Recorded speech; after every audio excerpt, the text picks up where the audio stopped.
What's up, everybody? This is Zack, aka Zacky, creator of Jelly Radio and more podcast and website, Zack.coffee. That's ZHK.UFFE. This is Zack, coffee with Zack in English.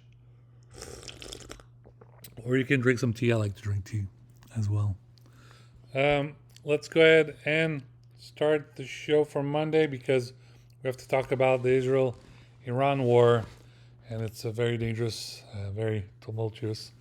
So I'll try to get into it, but let's do the content curation real quick, get that out of the way. All right.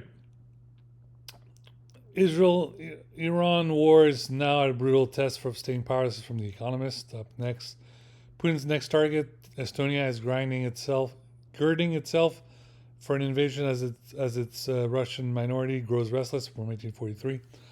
Mag. Inside Operation Spiderweb. This is from the Economist podcast. Up next, there's something about gas prices in Europe and Asia in the U.S. remain higher in 2025 than 2024. This is from the EIU. In uncertain times, ask these questions before you make a decision. This is from Harvard Business Review. Up next, an article that I mentioned a long time ago, years ago, from The Atlantic called Trump Failed the 3 a.m. Test. So be sure to read that article again. Up next, watch explosion and damage across Israel as Iran launches fresh strike attacks. This is from the BBC. Up next, Bloomberg says suspect in shootings of Minnesota lawmakers in custody. Up next, a far-right inspired murder forces France to wrestle with what counts as terrorism. This is from Reuters. Up next, Israel kills 59 Palestinians in Gaza, many while trying to get aid. They were trying to get food. This is on Al Jazeera News. Up next, how the meanest jar got nice from the New Yorker. Up next, how to build the best keyboard in the world. This is from The Verge. Up next, the Israel-Iran war hinges on being three big things from Vox. The U.S. Navy is more aggressively telling startups we want you from TechCrunch. Up next, everything you need to know about estimating AI's energy and emissions burden from the MIT Technology Review. Up next, emissions Gen Zers did everything right, then they hit the job markets from Business Insiders. Up next, there's a big spiel I got going on. This is from La French Tech Annecy. So I can't wait to visit them again, but big shout out to them from La French Tech Annecy. It's on LinkedIn. Up next, at least 8 killed near Gaza food sites as Palestinians fear global attention switching to Iran. This is from The Guardian. Up next, Macron faces dilemma with intention to recognize Palestinian state from the New York Times. Up next, Israel war on Iran bears the echoes of past American mistakes. It's from Huffington Post, basically saying that if America is not careful, they will just drag America into a war with Iran like they did with Iraq, and it would be the same mistakes where it would be like almost a never-ending war, and there would be IEDs everywhere, a lot of trauma from a lot of Americans getting killed and all this and that. So it's really important not to do a war with Iran. There were some new developments, some articles I haven't had a chance to put on there because it was so new. I'll put them for later in the week. Senator Bernie Sanders is introducing new legislation to say no war with Iran. So shout out to Senator Sanders. Photos, no kings, protests across America from The Atlantic. This is from all the protests over the past weekend. Up next, nation of immigrants and a nation of laws. Obama speaks out about immigration. Obama did save DACA. Save DACA is really important.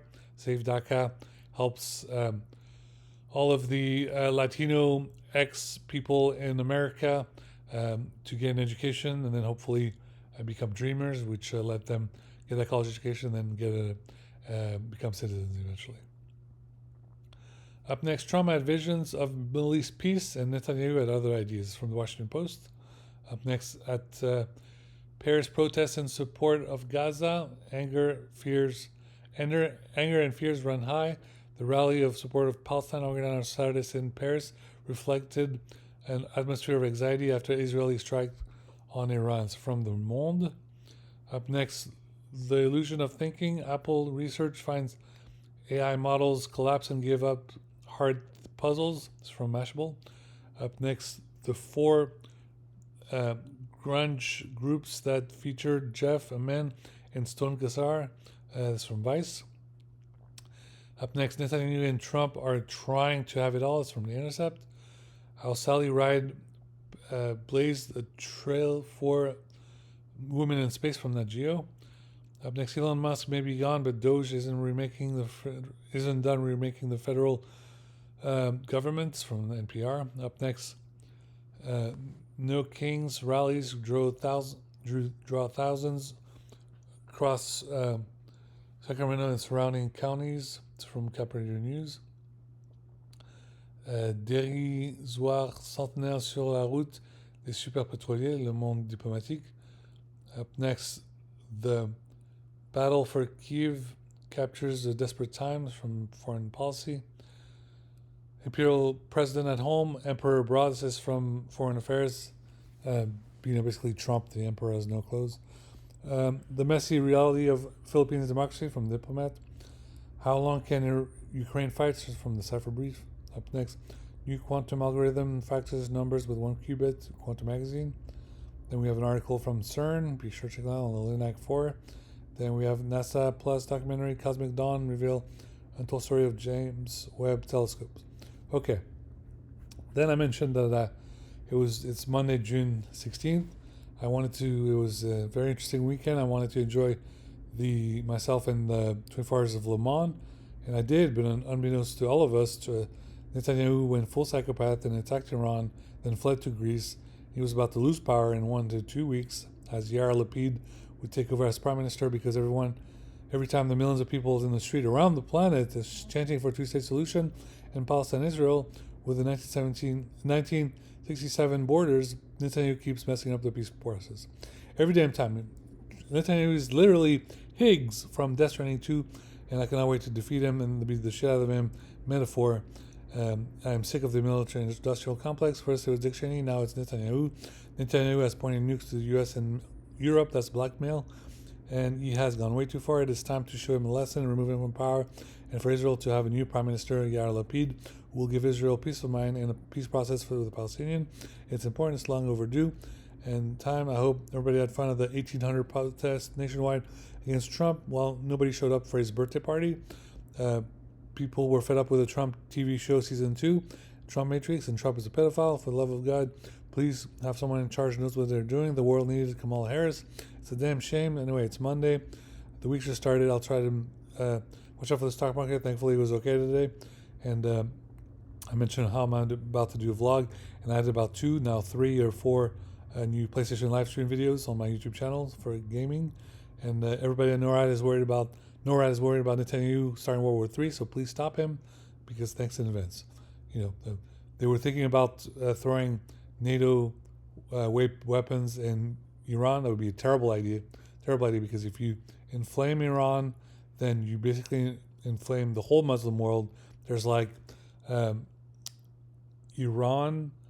there's like China, Japan, the UK, hopefully France eventually, and Russia, and North Korea. So if there's a strike on Iran, then maybe one of those other crazy people are going to retaliate towards the U.S. That would be terrible. It would be terrible. So please don't get that done. Instead, all of you guys play chess, play Chinese chess, go instead. That's what you should be doing. All right, that's it for my video. I wanted to just quickly do the rundown, and then just please mention that it's just very scary stuff what's going on in Iran, Israel. We need a peace process there, and everyone in Palestine is crying because they're forgetting about Palestine. And it's just a very hot summer, very hot in Afghanistan, a lot of famine. They need to send more food over there. Very scary times. And I'm playing The Man Who Erased His Name, the Yakuza game Like a Dragon series, Gaiden. It's really fun, really amazing. And feel free to watch my YouTube channel, and you'll see my live streams. Okay, guys, I'm going to watch Daily Show right now and upload this video right this second. It'll take about probably 10 minutes to upload, maybe faster. Thank you guys for watching. Please subscribe to my YouTube channel. Until next time, bye-bye. Okay? See ya. If you'd like to make a donation, please donate to paypal.me/IamZaki. Paypal.me/IamZaki. Thanks. Bye bye.